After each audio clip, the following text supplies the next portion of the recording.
Welcome back.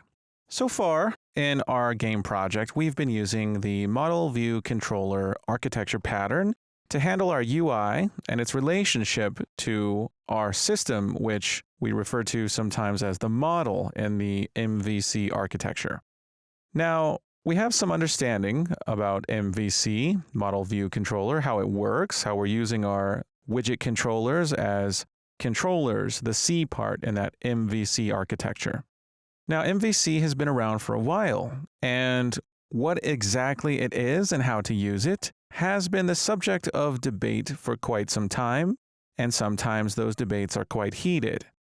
Not all software engineers and developers and architects agree on the Model View Controller pattern. For that matter, many of them disagree on many software engineering architecture patterns, but MVC is always a subject of debate.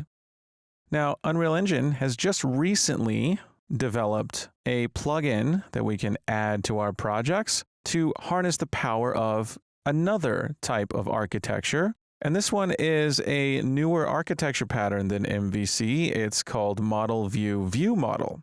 And this pattern and its differences from MVC is also a subject of debate. And I'm going to link you to a really good article that discusses the differences between them. We'll discuss them here as well, but the article is by a person named Russell East, who says in the article, if you put 10 software architects into a room and have them discuss what the Model View Controller pattern is, you will end up with 12 different opinions. That's from Russell East in his blog, and I'm going to link you to that blog. Now, how can you have 10 software architects in a room and end up with 12 opinions?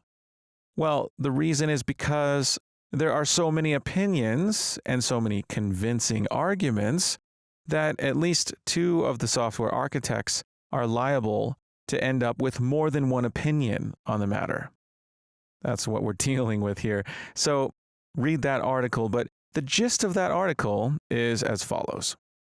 We're using a Model View Controller architecture with the majority of our UI in the game, which means we have a widget controller, and it's getting its data from the model, which for our intents and purposes, the model is the system, the ability system component, the attribute set, those classes that contain the data that our widget controller is getting from it. The widget controller has the dependency on the model. It has include files inside of it. It has references to these classes that exist in our game, right? The game classes, the ability system component, the attribute set, those have no idea what a widget controller is. There is no reference to any widget controller in our ability system component, for example. The widget controller is dependent on the model, but the model is not dependent on the widget controller. Now, the widget controller has ways to broadcast data, right, to our view, and our view consists of widgets which show data. And yes, they do perform some of their own logic, but all of that logic has to do with showing the data, right? How does that data look when presented to the user? And this widget controller class can broadcast to any number of widgets. We can have multiple widgets that assign events to respond to delegates broadcast by the widget controller. Now, the widget controller uses lots of delegates, and delegates are an example of the observer design pattern. The observer pattern is another concept you can look up if you'd like to learn more about how that design pattern works, but if you've used delegates, you know how they work. Delegates can be broadcast from one class, and that delegate contains a list of functions that should be called, and other classes that bind to that delegate have their callbacks, and when the delegate performs a broadcast under the hood, it's going through all those callbacks and calling them. Now, this means that the widget controller is independent of the view, it's independent of those widgets.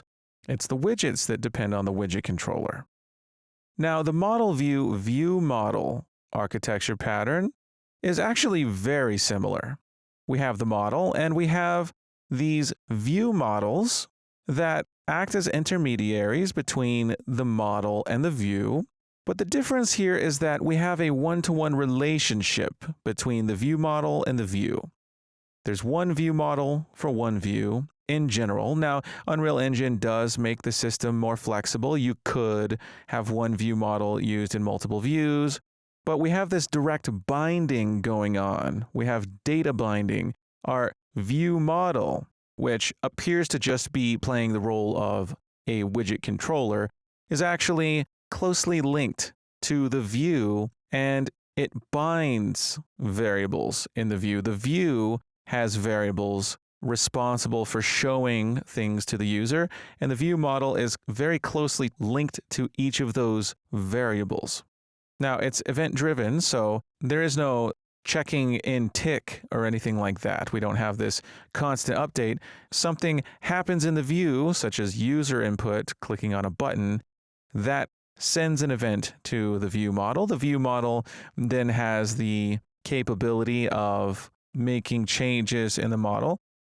But really, it's this one-to-one binding relationship that really distinguishes the view model. The view model can be seen as a container that holds data and functionality that the view can be more closely linked to. But really, if you want to discuss the differences between MVC and Mvvm, you can hop onto the internet and have some heated debates if you feel so inclined. They happen all the time. And for our purposes here, I'm really not interested in the debate side of things. I'm interested in learning how to use this Mvvm architecture in our game because Unreal Engine has this fairly new system in place. Now, it's pretty new at the time of recording this, which means it's definitely something you don't want to ship your projects with.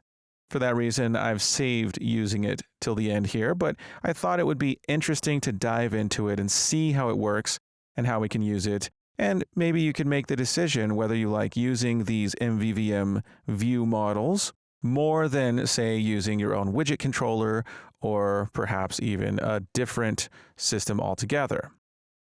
So for our load screen menu, we're going to make a view model, and we'll learn exactly how the view model is going to have relationships to the widget it will be bound to, our load menu widget. So in the next video, we'll enable this plugin and create our first view model and see how it works.